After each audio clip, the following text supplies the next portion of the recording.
welcome back to the History Things podcast from the field. Again, we invaded Gettysburg, not the same way the Confederate Army in Northern Virginia did. Much cooler, much calmer, a lot more food. We're having lunch soon, but definitely better circumstances as far as the History Things invasion here. Still pretty warm, though. Still pretty warm. It's absolutely dreadful.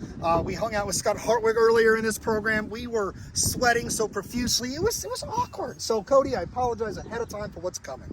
All right. But I do not apologize for what is coming for you, our viewers and our listeners. You have been listening to our most recent episode. Again, the summer blitz is upon us. Scott Hartwig came out on Friday. The big battle story. Codie Eash's episode dropped this morning, talking about the great ride of Alexander Hayes dragging the flags across the face of the Union soldiers cheering while the retreating Confederates were like, where?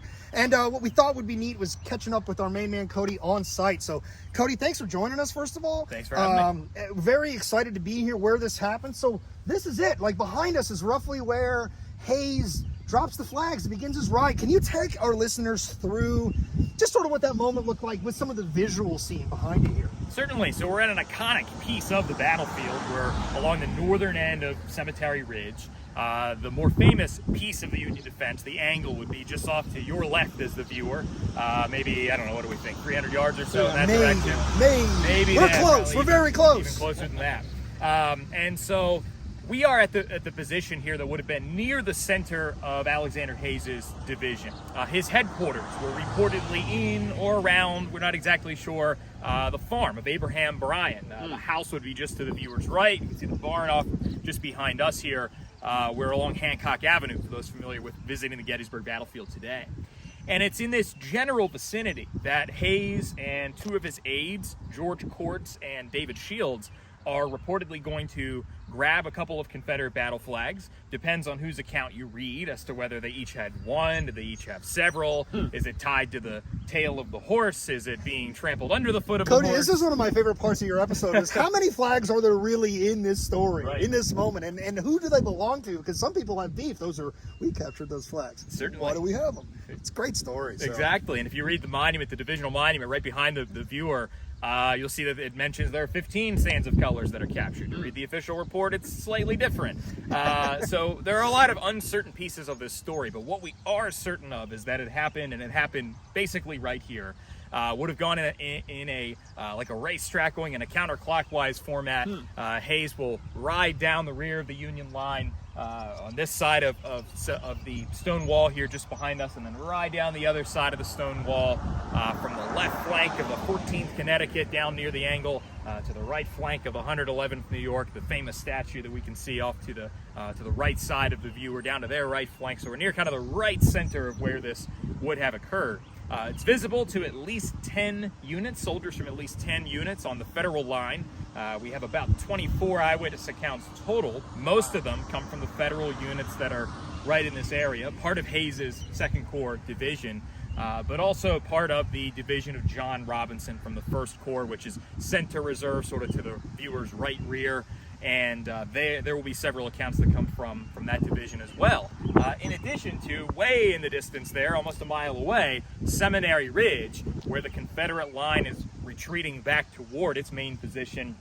We have a handful of Confederate accounts there, including some high-ranking Confederate officers. You can hear more about that in the full episode. Yes, yeah, we're not giving away the whole story here, guys. That's why we had Codie in the War Department. You know how we like getting him in studio, so you definitely want to check that one out. Certainly. So we are at the place where it happened, and I don't get to come out and tell this story on the site where it happened here at Gettysburg National Military Park very often. So it's always a pleasure to be in the place where this story happened. And every time I park my car and I kind of walk around and I do the trail that David Shields says that Hayes took, and you can get this sense really of how all these pieces of the story, how all these accounts, you can get the sense of how they all fit together whenever you actually come out to the site. Always try to get out onto the grounds and walk them. That really gives you a different perspective, because to be perfectly honest, Codie, I thought it was a down and back situation with the ride. I didn't realize that he'd circled the entire front here. So that's something that I learned just now. You know what? That tracks with your NASCAR fandom as well, that he did the oval. Exactly. Except he goes the wrong... No, it is turning left. It goes Turning the right left. way, right? Yeah, it goes see? the right way. We learn some things every day. Yeah.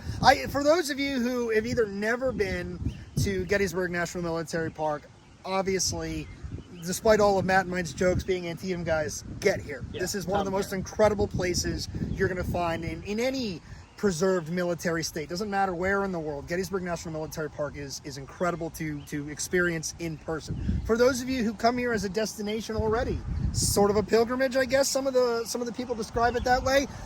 Get off Little Round Top. If you're over on day one battlefield, that's awesome, because for many years, that kind of was the most overlooked part of this story, getting a lot of love recently. If you come up to the Pickett's Charge portion, most of the times you're going to go right to the angle, right to the copse of trees. Just come down a few hundred yards if you're in the federal position to your right and get intimate with this story right here where Codie is standing, right where I'm standing, right where Matt's standing. General Hayes, Alexander Hayes, delivering one of the biggest middle fingers. Let's just say it what it is. Huge middle fingers that you're going to find in the war.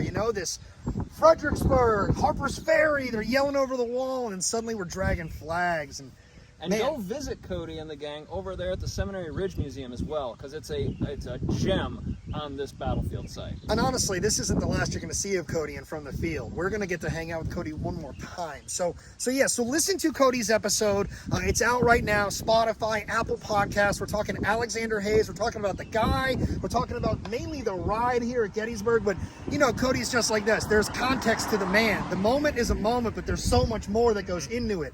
So we definitely give that all for you. So if you're looking for more than just the fact that he picked up a bunch of these flags, his officers picked up a bunch of these flags, trailed them behind their horses in various capacities, go check out that episode. It's out right now wherever you can download the History Things podcast. Thank you for joining us in part one of your time here, bud. Thanks for having me. And as always, guys, thank you for listening to the History Things podcast. I'm Pat McGuire, Matt Borders. Catch you all later. Have a good night.